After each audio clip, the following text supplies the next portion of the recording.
আউযুবিল্লাহি মিনাশ শাইতানির রাজিম বিসমিল্লাহির রহমানির রহিম। এই মুহূর্তে আমাদের ইফতারির কার্যক্রম চলমান। আমরা চারোয়া শরীয়া মাদ্রাসায় আমাদের ইফতারির কার্যক্রমগুলো সম্পন্ন করতেছি।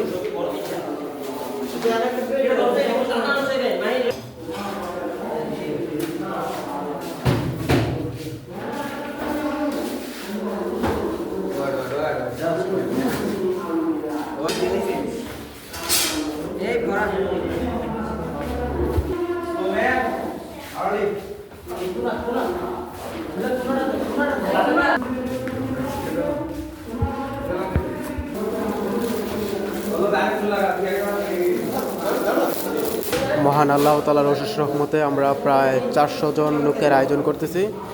ইনশাল্লাহ আমরা যেন প্রতি বছর এই আয়োজনটা অব্যাহত রাখতে পারি। আল্লাহ তাআলা যেন আমাদেরকে তৌফিক দান করেন, আমিন।